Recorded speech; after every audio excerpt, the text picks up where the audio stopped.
Welcome to the second lecture of right circular cone.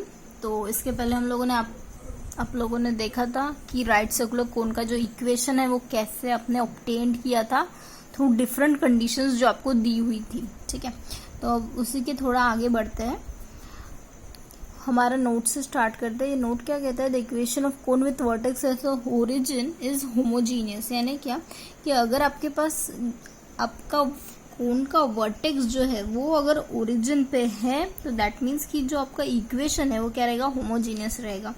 ठीक है, homogeneous यानी जो इक्वेशंस हम वेरिएबल्स यूज कर रहे हैं उनका पावर जो है वो सेम रहेगा। यानी जितने भी पावर्स हम यूज कर जैसे x y, y z, z x, ये जो आप यूज कर रहे हो इक्वेशन ये क्या है, होमोजीनियस है।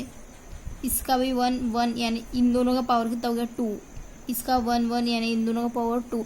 यानी ये जो इक्वेशन आपको मिला है ये क्या मिला है, होमोजीनियस इक्वेशन मिला है। ठीक है, सेकेंड पॉइंट क्या है, every homogeneous equation of second degree in x Y z represent a cone whose vertex is at the origin.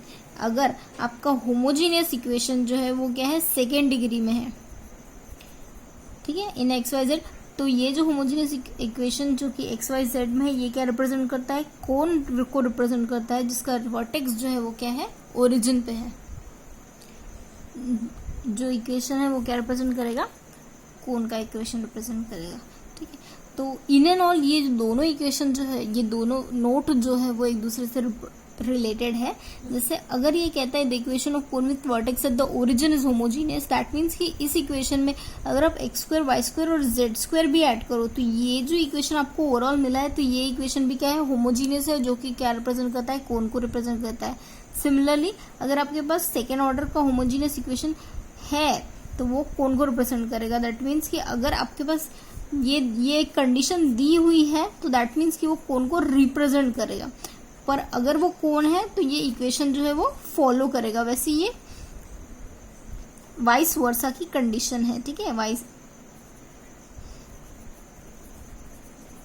वैसे ये वाइस वर्सा की कंडीशन है। यानी अगर आपके पास ये इक्वेशन दिया हुआ है दैट मीन्स कि ये इक्वेशन क्या रहेगा, कोन का रहेगा, और अगर ये कोन का अगर कोई इक्वेशन कोन का है तो वो इस तरीके से होमोजीनियस फॉर्म में रहेगा। इन शॉर्ट ये दो नोट्स का मीनिंग ये है। ठीक है,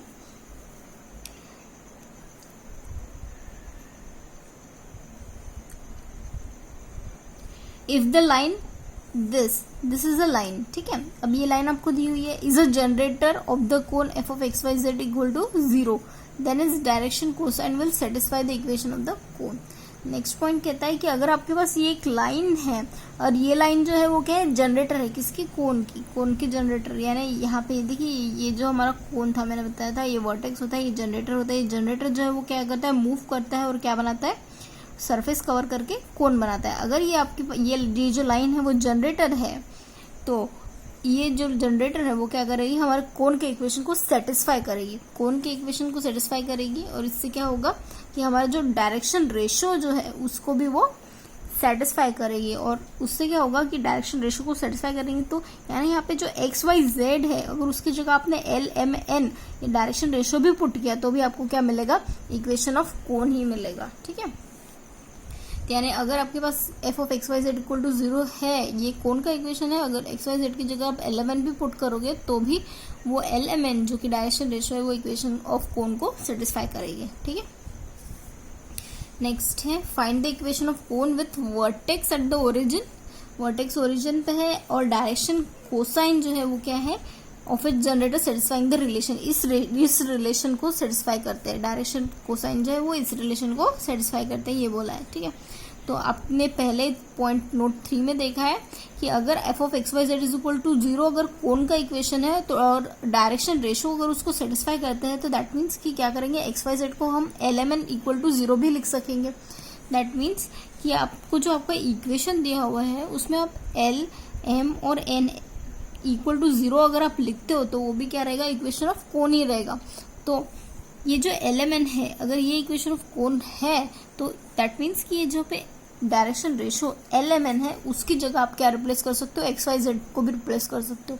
और एक्स वाई जेड को रिप्लेस करके बाद भी जो आपको सेकेंड डिग्री का इक्वेशन मिला हुआ है ये क्या है, इक्वेशन ऑफ कोन है। ठीक है, तो इन शॉर्ट ये ओवरऑल जो प्रॉब्लम कह रहा है आपको कि आपको क्या कह रहा है कि आपको इक्वेशन ऑफ कोन निकालना है जिसका वर्टेक्स ओरिजिन पे है और उसका जो डायरेक्शन रेशियो जो है वो आपको दिया हुआ है, ठीक है। डायरेक्शन रेशियो जनरेटर का दिया हुआ है जो कि इस इक्वेशन को सेटिस्फाई करता है। तो आपको पता है कि अगर डायरेक्शन रेशियो किसी इक्वेशन को सेटिस्फाई करता है दैट मीन्स कि कोन का इक्वेशन भी उस इक्वेशन को सेटिस्फाई करेगा और अल्टीमेटली आपको क्या मिलेगा, कोन का इक्वेशन मिलेगा, ठीक है। नेक्स्ट दिया हुआ है show that the equation of cone through the 3 axis is of the form f of y z plus g of z x plus h of x y equal to 0। देखिए यहाँ पे F, जी और H ये तीनों जो है वो क्या है, कांस्टेंट है। वेरिएबल क्या है, एक्स वाई जेड है। तो आपको क्या बताना है कि अगर आपके इक्वेशन ऑफ कोन जो है वो तीनों एक्सिस से पास होते हैं तो आपका कोन का इक्वेशन ये होगा, ये बताना है, ठीक है। तो सबसे पहले आप क्या करोगे, जनरल इक्वेशन ऑफ कोन लिखोगे। जनरल इक्वेशन ऑफ कोन लिखने के बाद आप क्या देख रहे हो, आपको कंडीशन क्या दी हुई है कि आपका कोन जो है वो तीनों एक्सिस से पास होता है। दैट मीन्स कि आप क्या करोगे, आप पहला एक्सिस कंसिडर करोगे, ठीक है। इस generator are the coordinate axis, consider the generator O X. अब पहला given axis O X consider करोगे। अब आप जब along the direction O X जाओगे तो उसका पॉइंट क्या मिलेगा, कोऑर्डिनेट क्या मिलेगा आपको, 1 0 0 मिलेगा। दैट मीन्स कि 1 0 0 जो है वो हमारी इक्वेशन को सेटिस्फाई करेगी। तो आप 1 0 0 पुट करोगे, यानी एक्स की जगह 1 पुट करोगे, वाई की जगह 0 पुट करोगे, जेड की जगह 0 पुट करोगे। दैट मीन्स कि आपका इक्वेशन 1 जो है वो आपको क्या देगा, ए इक्वल टू 0 देगा। अब ए इक्वल टू 0 अगर आपको ए इक्वल टू 0 मिल रहा है कब, जब आप along direction O X move कर रहे हो। तो सिमिलरली अगर जब आप अलॉन्ग डायरेक्शन ओ वाई और along direction O Z move करोगे तो आपको बी का वैल्यू 0 मिलेगा और सी का वैल्यू 0 मिलेगा। इसका मतलब क्या हुआ कि यहाँ पे ए, बी और C along the direction of 3 axis आपको 0 मिल रहा है। दैट मीन्स कि आपको सिर्फ यही वैल्यू इक्वल टू 0 मिल रही है। एट द एंड जो है वो ए बी सी 0 मिल रहा है और आपका इक्वेशन 1 जो है वो इस फॉर्म में रिड्यूस्ड हो रहा है। अब जब आपका इक्वेशन 1 इस फॉर्म में रिड्यूस्ड हो रहा है दैट मीन्स कि वो ultimately f of y z plus g of z x plus h of x y equal to 0 इस फॉर्म में आपका इक्वेशन जो है वो रिड्यूस हो रहा है। दैट मीन्स कि अगर आपका कोन जो है वो एक्स वाई जेड में अगर तीनों डायरेक्शन के एक्सिस में पास होता है तो उसका इक्वेशन जो है वो सिर्फ इतने इसमें रिड्यूस हो जाता है, ठीक है। नेक्स्ट है problem, find the equation of cone whose vertex is at the origin and which passes through the curve of the intersection of the plane and the surface. यानी आपको क्या बताना है, इक्वेशन ऑफ कोन निकालना है जो कि क्या कर रहा है, इस प्लेन के और इस सरफेस के इंटरसेक्शन से बना हुआ है, ठीक है। तो आप क्या करोगे, पहले तो आप प्लेन का इक्वेशन लिखोगे। आप प्लेन की इक्वेशन लिखने के बाद डिवाइड बाय पी करोगे। ये इस इक्वेशन को आपने क्या दिया, नाम 1 दिया। अभी इस इक्वेशन को नाम 1 देने के बाद आप क्या करोगे, सरफेस का इक्वेशन लिखोगे। सरफेस का इक्वेशन क्या है, A X square B Y square plus C Z square equal to 1 है। तो आप इसको 1 स्क्वायर भी लिख सकते हो और ये 1 स्क्वायर की जगह आप क्या लिख सकते हो, l x plus M Y plus N z by p the whole square. यानी आपने 1 की जगह इक्वेशन 1 का स्क्वायर लिख दिया तो भी आपको कोई प्रॉब्लम नहीं होगा, है ना। 1 की जगह आप इस तरीके से सब्स्टिट्यूशन कर सकते हो। और सब्स्टिट्यूशन आप क्यों करोगे, क्योंकि आपको क्या दिया हुआ है, इक्वेशन ऑफ कोन निकालना है जो कि प्लेन और सरफेस के इंटरसेक्शन से बना हुआ है। दैट मीन्स कि इन दोनों को आप क्या करो, आपको अल्टीमेटली इन दोनों को एक दूसरे के लिए यूज करना ही है सो दैट आप इक्वेशन ऑफ कोन निकाल सको, ठीक है। तो यानी इस तरीके से आपने 1 की जगह अपने प्लेन का इक्वेशन जो है वो सब्स्टिट्यूट किया। अब 1 की जगह प्लेन का इक्वेशन सब्स्टिट्यूट करने के बाद आप क्या करोगे, पी स्क्वायर जो है यहाँ पे लिख दोगे, पी स्क्वायर जो है वो न्यूमरेटर में लिख देंगे और ये total bracket as it is लिखोगे, L x plus M Y plus N Z the whole square लिखोगे, ठीक है। अब ये जो इक्वेशन मिला है आपको, ये क्या मिला है, homogeneous equation on second degree in x Y z. अब ये homogeneous equation in second degree in x Y z जो है वो क्या रिप्रेजेंट करता है, कोन रिप्रेजेंट करता है, ठीक है, जिसका वर्टेक्स क्या है, ओरिजिन पे। यानी इस तरीके से आपने सरफेस और प्लेन के इंटरसेक्शन से बना हुआ जो कोन है उस कोन का इक्वेशन आपने ऑब्टेन्ड किया है, ठीक है। नेक्स्ट है find the equation of cone whose vertex at the origin and gliding curve is. ये ग्लाइडिंग कर्व है और ये प्लेन है, ठीक है। तो इसके पहले भी आपको ग्लाइडिंग कर्व और प्लेन के इंटरसेक्शन से सरफेस मिला था। तो आप सेम वो इसके पहले वाला जो एग्जांपल हमने सॉल्व किया था उसी तरीके से आप सॉल्व करोगे इसे, ठीक है। यहाँ पे आप देखोगे कि यहाँ पे एल, एम और एन और पी जो है वो वैल्यू 1 मिल रही है, ठीक है। और ए का वैल्यू, बी का वैल्यू, सी का वैल्यू जो है वो 1/4, 1/9, 1/c इक्वल टू 1 मिल रहा है, ठीक है। तो यानी आपने जो पहला इक्वेशन ऑब्टेन्ड किया था इसी पहले इक्वेशन में आप ए बी सी और एल एम एन का वैल्यू डालोगे तो आपको ये इक्वेशन मिल जाएगा, ठीक है। तो इसे ट्राई करके देखिएगा। नेक्स्ट है find the equation of cone whose vertex is at the origin and base circle x is equal to a and y square plus z square equal to a square and show that the section of the cone by a plane parallel to the plane xy is a hyperbola। यानी आपको क्या बताना है कि section of cone, आपको section of cone का equation जो है वो क्या बताना है, हाइपरबोला बताना है। ठीक है, तो जो भी आपको इक्वेशन दिए हुए है उसका यूज करके आपको हाइपरबोला का इक्वेशन आता है, सेक्शन ऑफ कोन का इक्वेशन हाइपरबोला आता है, ये बताना है। तो आप क्या करोगे, सबसे पहले आप जो इक्वेशन दिया हुआ है उसका यूज करोगे। x is equal to a दिया हुआ है, y square plus z square is equal to b square दिया हुआ है। दैट मीन्स आप x is equal to a लिखोगे जो कि क्या होगा, x बाय इक्वल टू 1। तो अब ये इक्वेशन 1 नाम दे दिया आपने, y square plus z square is equal to b square है। दैट मीन्स कि आप क्या करोगे, 1 डॉट बी स्क्वायर लिखोगे, है ना। 1 डॉट बी स्क्वायर की जगह 1 की जगह आप x by a the whole square put करोगे। ये रिलेशन आपको मिल गया। ठीक है, इन दोनों का रिलेशन, यानी इन दोनों से आपको सर्कल, बेस सर्कल का इक्वेशन आपको मिल गया है यहाँ पे। This is the required equation of the cone. Its section is parallel to by a plane z equal to k। तो अब आपको क्या दिया हुआ है, z इक्वल टू k से जो है ये पैरेलल मिल रहा है। ठीक है, तो आप क्या करोगे, z इक्वल टू k से पैरेलल मिल रहा है। दैट मीन्स कि यहाँ पे जो z है उसकी जगह आपको क्या करना पड़ेगा, k रिप्लेस करना पड़ेगा। ठीक है, तो आपने z की जगह k रिप्लेस किया और a से यहाँ पे मल्टीप्लाई किया। ठीक है, ये इक्वेशन आपको मिल गया। अब आप क्या करोगे, एक्स स्क्वायर और वाई स्क्वायर जो है वो एक साथ लिखोगे। कांस्टेंट टर्म जो है ए स्क्वायर के स्क्वायर कांस्टेंट टर्म है, कांस्टेंट टर्म को अलग लिखोगे। कांस्टेंट टर्म को अलग लिखने के बाद आपने क्या किया, ए स्क्वायर के स्क्वायर को डिवाइड किया। ठीक है, डिवाइड करने के बाद आप क्या करोगे, जो चीजें कट रही है वो कटने दोगे। और ये b square by a square है, ये बी स्क्वायर अगर हम डिनोमिनेटर में लेते हैं तो क्या होगा, ए स्क्वायर के square by b square. That means कि इस तरीके से x square by something constant minus y square by something constant is equal to 1। ये जो इक्वेशन रिप्रेजेंट कर रहा है वो क्या रिप्रेजेंट करेगा, हमारा सेक्शन ऑफ कोन, जो कि क्या मिल रहा है हमको, हाइपरबोला मिल रहा है। इस तरीके से आप इक्वेशन जो है वो डिराइव करोगे। ठीक है, नेक्स्ट है find the equation of cone with vertex at the origin and which passes through the curve. ठीक है, आपको क्या निकालना है, यहाँ पे कोन का इक्वेशन निकालना है जिसका वर्टेक्स जो है वो ओरिजिन पे है और जो इन दो कर्व से पास होता है। तो आप क्या, सबसे पहले आप यहाँ पे एक न्यू वेरिएबल t इंट्रोड्यूस करोगे। ठीक है, t इसलिए इंट्रोड्यूस कर सकोगे सो दैट इन दोनों के बीच का जो है आप रिलेशन जो है वो लिख सको। ठीक है, इन दोनों के बीच में कोई रिलेशन बना सको। यानी जो कांस्टेंट 1 है यहाँ पे टी स्क्वायर लिखोगे। अब यहाँ पे 1 है, 1 की जगह यहाँ पे t लिखो। अब ये t लिखने के बाद आप t का वैल्यू लिखो। इस इक्वेशन से t का वैल्यू जब आपने निकाला तो t का वैल्यू आप इस इक्वेशन में पुट करोगे। तो यानी ये वैल्यू पुट करने के बाद आपको स्क्वायर मिला। अब ये स्क्वायर मिलने के बाद आप क्या करोगे, 4z स्क्वायर मिल रहा है तो आप होमोजीनियस बनाने की कोशिश करोगे। 4z स्क्वायर यहाँ पे मल्टीप्लाई करेगा, ये आपको वैल्यू मिली। ठीक है, अब ये क्या मिला है, which is a homogeneous equation and gives the equation of कोन। ये आपको होमोजीनियस इक्वेशन मिला है और ये आपको क्या देगा, कोन का इक्वेशन देगा। ठीक है, यानी इस तरीके से आप क्या करोगे, दो कर्व के इंटरसेक्शन से बना हुआ कोन का इक्वेशन जो है वो आप इजीली ऑब्टेन कर सकते हो। बस यहाँ पे आपको क्या याद रखना है कि आपने यहाँ पे एक न्यू वेरिएबल t इंट्रोड्यूस करवाया था सो दैट आपका जो इक्वेशन है, फाइनल इक्वेशन जो है वो आप निकाल सको। ठीक है, तो यहाँ पे आपका कोन का जो है वो राइट सर्कुलर कोन यहाँ पे स्टार्ट होता है। तो राइट सर्कुलर कोन की डेफिनेशन क्या है कि अगर a cone whose generator makes a constant angle with a fixed line, यानी ये आपकी जैसे सपोज फिक्स लाइन है, इस फिक्स लाइन से जो आप ऐसा जनरेटर लेते हो जो इसके साथ क्या बनाता है, फिक्स्ड एंगल बनाता है। यानी ये जनरेटर आप कहीं पे भी ले लो, ये फिक्स्ड एंगल ही बनाएगा।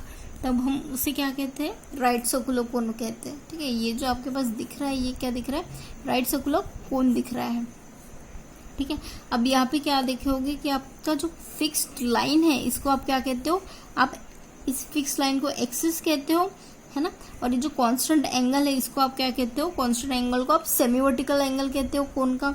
और ये जो जनरेटर है जिससे आपका कोन बन रहा है वो तो ऑब्वियसली जनरेटर रहेगा, जनरेटर ऑफ अ कोन रहेगा। ठीक है, और ये जो यहाँ पे ड्रॉ किया है प्लेन पे, जो प्लेन पे आपका जो बना है वो क्या रहेगा, एक सर्कल रहेगा। ये जो है वो वर्टेक्स रहेगा, ये सेमी वर्टिकल एंगल्स रहेंगे। ठीक है, तो यानी इस तरीके से ये जो आपका राइट सर्कुलर कोन है वो कैसे बनता है, कांस्टेंट एंगल्स अगर आपको आपके एक्सिस के आजू बाजू आपको कांस्टेंट एंगल का लोकस मिल रहा है, दैट मीन्स कि वो क्या बना रहा है, कोन बना रहा है, ठीक है। A cone whose generator makes a constant angle with a fixed line through its vertex is called a right circular cone, ठीक है। फिक्स्ड एंगल बना रहा है विद दिस वर्टेक्स, तो हम इसे राइट सर्कुलर कोन में कहते हैं। The fixed line is called the axis of the कोन, ये फिक्स लाइन जो है वो एक्सिस होती है, और वो जो कांस्टेंट एंगल है उसे हम क्या कहते हैं, सेमी वर्टिकल एंगल कहते हैं। नोट दिया हुआ है, every section of right circular cone by a plane perpendicular to its axis is a circle, यानी आप इसको काटो प्लेन परपेंडिकुलरली, अगर आपने इसका बाइसेक्शन लिया तो आपको क्या मिलेगा, जो आप बर्थडे पे कैप पहनते हो उस बर्थडे की कैप को आप ऐसा किसी भी डायरेक्शन में कट करोगे, जैसे यहाँ से आपने कट किया तो आपको यहाँ पे क्या मिलेगा, सर्कल मिलेगा। वही कह रहा है, every section of right circular cone by plane perpendicular to its axis is a circle, ठीक है। अब यहाँ पे आप देख रहे हो equation of right circular cone. Actually equation of right circular cone तो आपको फाइनल इक्वेशन ही याद रखने हैं, पर ये इक्वेशंस बहुत इजी है, इसलिए मैं आपको यहाँ पे थोड़ा सा बता दे रही हूँ। जैसे अगर आपके पास एक वर्टेक्स है कोन का जिसमें आपको अल्फा बीटा गामा एंगल मिल रहा है, ठीक है, ये आपका कोन है सपोज, तो अगर यहाँ पे एक पॉइंट है पी ऑफ, अगर यहाँ पे आपका पॉइंट P है XYZ, ठीक है, अब ये आर्बिट्ररी पॉइंट है आपका कोन पे P ऑफ XYZ, तो दैट मीन्स कि आप यहाँ पे क्या देख रहे हो, ये एक लाइन है, दैट मीन्स आप क्या कर सकते हो, इस लाइन का डायरेक्शन रेशियो लिख सकते हो, यानी x minus alpha y minus beta z minus gamma upon L लिख सकते हो आप इस लाइन के लिए, ठीक है। जैसे ये O मान लो, ये A मान लो, अब इस लाइन OA के लिए आप इस तरीके से लाइन का इक्वेशन लिख सकते हो, ठीक है। Let P be any point on the cone, then the direction ratio of the generator through P is, देखिए इसकी डायरेक्शन रेशियो जो है वो क्या रहेंगे, x minus alpha y minus beta z minus gamma, ये जो है वो क्या रहेंगे, डायरेक्शन रेशियो रहेंगे किसके, हमारे लाइन OA के, ठीक है। अब ये जो एक्सिस है वो क्या है, एक एंगल बनाती है, वो एंगल ना आप थीटा कंसिडर करोगे। यहाँ पे राइट सर्कुलर कोन जो है वो क्या बनाता है, कांस्टेंट एंगल बनाता है, और कांस्टेंट एंगल जो है वो आप क्या मानोगे, थीटा मानोगे। तो यानी दैट मीन्स कि कॉस ऑफ थीटा जो है, इन दोनों एंगल्स का जो ये कोन ने जो बनाया हुआ है थीटा, कॉस थीटा जो है ना वो क्या रहेगा, कॉस थीटा जो है वो इन टर्म्स ऑफ लाइन जब आप निकालोगे तो वो वैल्यू क्या होती है, L times first value plus M times second value plus N times third value upon L square M square N square plus x minus alpha square y minus beta square z minus gamma square, ठीक है। ये जो है ना ये जो हमने formula लिखा है cos थीटा का, ये एक्चुअली हम लोगों ने क्या लिखा है, डायरेक्शन कोसाइन का एंगल, डायरेक्शन कोसाइन का फॉर्मूला लिखा है, ठीक है, अलोंग द लाइन OA, ठीक है, अलोंग द लाइन OA का आपने यहाँ पे direction cosine cos of theta निकाला हुआ है, ठीक है। तो यहाँ पे देखिए along the line OA direction ratio आपको LMN है, इसलिए आपने यहाँ पे क्या लिखा, L times x minus alpha M times y minus beta plus N times z minus gamma upon under root L square M square N square plus dot under root x minus alpha the whole square y minus beta the whole square z minus gamma the whole square. ये जो है वो आपने क्या निकाला है, cos theta का cos direction ratio निकाला है अपने अलोंग द लाइन OA, ठीक है। अब ये जो डायरेक्शन रेशियो आपने कॉस थीटा निकाला है, तो अब क्या करोगे, आप इसका होल स्क्वायर ले लोगे, सो दैट ये अंडर रूट जो है वो हट जाए। तो दैट मीन्स कि इसका आपने होल स्क्वायर ले लिया पूरे टर्म का, दैट मीन्स ये क्या हो गया, कॉस स्क्वायर थीटा हो गया। और ये जो टर्म है टोटली, ये जो टर्म है वो टोटली इधर चली गई, शिफ्ट हो गई, दैट मीन्स ये क्या होगा, l square plus m square plus n square हो गया। ये वैल्यू एज इट इज रहेगी, इसका बस स्क्वायर रूट हट गया और ये हमारा कॉस स्क्वायर थीटा हो गया। और ये जो वैल्यू है वो एज इट इज उसका स्क्वायर आपने ले लिया, ठीक है। ये टोटल LHS में RHS में गया और ये वैल्यू का स्क्वायर हो गया, ठीक है। अब ये जो इक्वेशन मिला है ये आपको क्या मिला है, इक्वेशन ऑफ कोन मिला है। This gives the required equation of the कोन। अब ये जो इक्वेशन ऑफ कोन है इस पे आप थोड़ा सा कंडीशन अप्लाई कर सकते हो। जैसे कौन सी कंडीशन अप्लाई कर सकते हो कि अगर आपका वर्टेक्स ओरिजिन पे है, तो अगर कोन का वर्टेक्स ओरिजिन पे है that means alpha beta gamma जो है वो 0 होंगे। अगर अल्फा बीटा गामा 0 है दैट मीन्स आप अल्फा 0 रखो, बीटा 0 रखो, गामा 0 रखो, तो आपको वैल्यू क्या मिलेगा, LX MY और NZ का स्क्वायर।